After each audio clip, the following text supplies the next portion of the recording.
Assalamu alaikum warahmatullahi wabarakatuh. Marumu sumpundo gati ora hasukuni ora hasukhanta hawaki kiani Abdel Kamara. Ogamullo na masala kebe kamlenki kenni kofo kebe goma khere atongeni Azir pour le développement di Kidimaka. O président ngeni Bouba Keita adi kofo muma.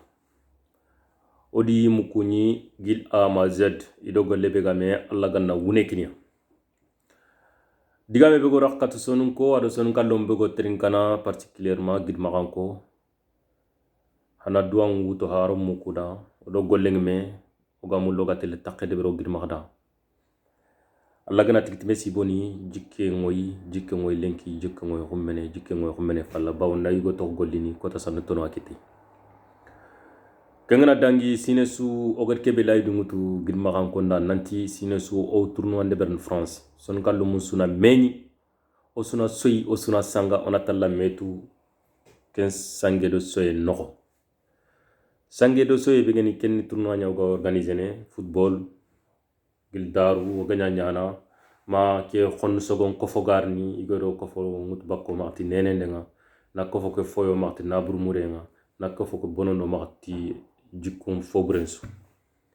ogara ogadi kengori bo ko bakken ko fo bure nantona ko fo kurumba sikindi ko fo be go avancer ne girma xarmen suga dual ko fo keno kengen Azir pour le développement de Gidimaka ngar ko mo be falle o président ngani Bouba Keita o tournoi organisé ni rigi ala nya debe na logo letra ngam jofeyi girma do bungo bunyani ko o anni anga kebe tournoi ki on organisé tampile ado dobu naktia yellogem kenkita on tumuloga continue tampile debe wot nantu dobu kunkulini akho sanne poga oga waxtini be kita jamane ko swot nanti on waxto khotenya oga teron kube kita ogla o tournoi ke organiser ni ogla o soyi ke do sangen deberni anani o control me gachu on do kembana ibe gana duora no andi duora nyim ko fa no ibe gem duora no su anyi mandu dulator bakke ngana dulator bakko fo fontanange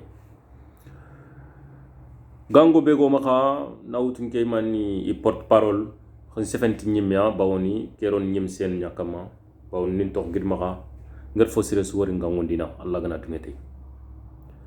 bawon orko gid maka ko nanti haddu cross ko fu buru ko fo bega nyigana angam du cross ya xanyi maga du yigana Azir pour le développement de Gidimaka girmak so afoni o kudu sigindia ala nyal xumene sire su legerne sire sun tatu donc seresu o letra ngam jofa hadebe representant nya gina anga mulangaron ko fo kenoko bismillah o dem na ko falle khadi yeru yirgom tankita ogula jofen dobu kusu parce que à cause de covid que mais awo maka nanti alla gana watte ke khat bakwa gouvernement ngana autorisation nin kino ogula taagunu ogula te debe se sakta o jofen hadebe worno ko fo ke kon hada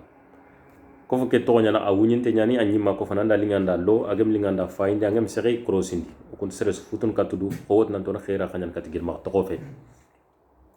Azir pour le développement de Gidimaka durant khalente sereda entreprise fe ona famun soro ko khadi nanti ado ko fo tana suntu bana sonin kara murtan khoni ko fo begeni ko fo nyani aga fankhene ti tampinto ni sogon kita yittin koribago bangi ona fanxe moglawa solution kita yittengila sagin kato Gidimaka ona fanxe lomunu kube ga difficulté nogo ona fanxe kullu mun gula yisogon kita i khagar ni kane igar gen kanan ko mogombe ona fanxe o droit ngene fofo o yim glant harsike ona kharamundo khokono o sumpundo khati bani sugila yi haqqin tunu anga sikida haqqin batte jamane nogo ma jamane falle manokusu Azir sef khanenga jofeno kaytin khibare aganga o wornu kunsu debere alla gana tigti messi boni o worni su deberi nan sigi o tampinto nda gil gunne makani kilkani magunne anga mulana adere association ke wuretanante adhésion sine dieroan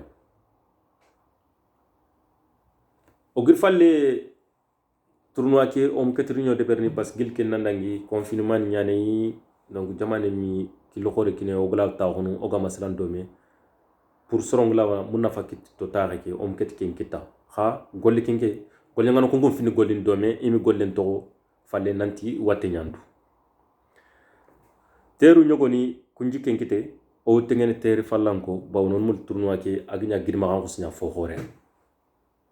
an khusnya kofo ga mul kofo ke be girma to na la kam lampu ye gantano on mul girma kan ko be ndari khay khana ko girma kan ko doroye sourier o sun fan ko sunde do me kane o sungolli khasser bane maga tono nyiga o suno khalsini mbagandi nin tampinte ngorano ko annan tampinte ngorano ko tampinte ko su tampe na jare bane azir togontey jamuntey amara fabni gidmagan ko nya awure ni gidmagan kya a jamun ni gidmagan kya a togonda legorunda jongadun suno on fanke kato kheri entreprise lant bak azir no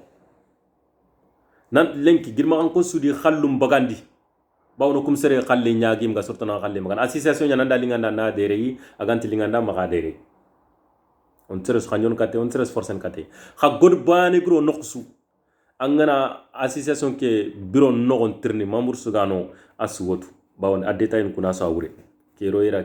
ke bugera keroira sere sugado sigranya nama afiti president nya fona su non president ni sigranya vice président ni sigranya trésorier ni sigranya secrétaire ni sigranya fofo di haqqe ga fofo danganya fon ke haqqe na sigre mo be gam fatanta donc ant nyana ko fofo no ko be gadi o konundi na ko fo ngutu nanya duda khalle kha na ko fo ki koy duna nanti o so afoni haron golli kato tampinto non sere be gana ti ku nyagatini annati ane digan khafunu nya konanda am jofe azir sultana azirtu or ko gadi yotti azir dangiem falle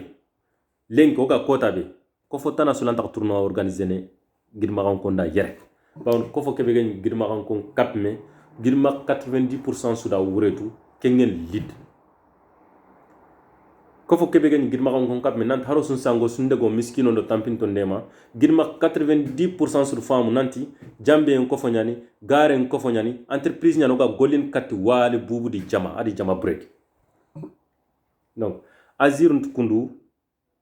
bawni ko fo sugu sigi ko fo sire nyagen mangan nyinyo ko do musunu khani falle khaga sefene ga te la gauche à droite o ku on azir ko na gen kebe bawon azir od beg lead nogon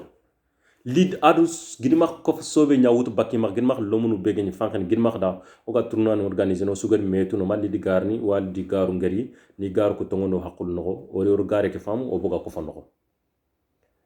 donc azir pour le développement ginma banen filofe ko foni tam fe ko fon tam do filofe tongu bane kanu seres gar tongon te nyanga na ran tongon no gonya angen nambranten kha angen ar bito ko filan alli kota dan ande kota ant place kitno kenyan yeru nti lid gadi tournoi organiser su keti idi lomuna auto kara igari sangandiere parce que kube ga France dobu kube représentant ngaere igi dobu mo liga fankheni dobu nda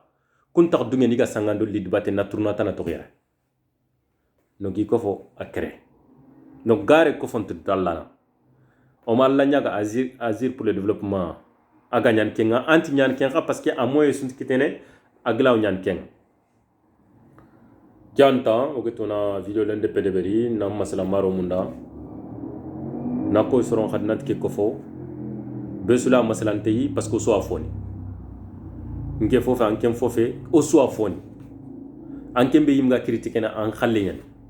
ankem be yimga tumula nanta abdel wono lu buba keita wono la abdurrahman silla wono tanangono an yimno ko fo kenogonya khafend bonon ko ngana lo sunye ka tinno wure yogo to fina ke ngure atu fina après inar ke fango ndoko ku wure ntoa surtout fend bonon ni sogo kitoa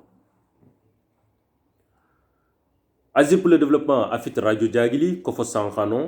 wanda khand bonondano sara kindano azir pour le développement ani girmaga sumponya na fonya girmaga konda ti olomunu bega gunni toaru nam fa girmaga da ti sembe na fokin girmaga ti iarayi ko fo ke tonni kya nan sefti nenen ta digambure na linginda na khirsunga khi na fonko khabila nda na fonko dambenda na fonko namenda khorraji jagili kenti kitene azir pour le développement de Gidi Maha anti kiteno kebe ga kiten lead on kefi on dek fo mour tu soron tampier kenti azir pour le développement de Gidi Maha anti amoyen suntay og déplacer og dek sere su sagata o khullu nyal linanga o khullu nyan tel bakanga bawnu golle ko deberto khureyenya kani maro mu o digam kato khanani nya o digam kanto sumpu nya o sefo Gidi Maha kamma wurenti digam ko ibe gana le fureroni kennanya khabar hakkebe ga digam ko kamma kenya o suna sembe kinme on duro khoto sundek dome kale hawa nyani hama kombe Abdel Kamara nambugu Gidi Maha njewo oga France taringa oga masalanti azir pour le développement de Gidi Maha toho o président ngeni Bouba Keita wassalamu alaikum wa rahmatullahi wa barakatuh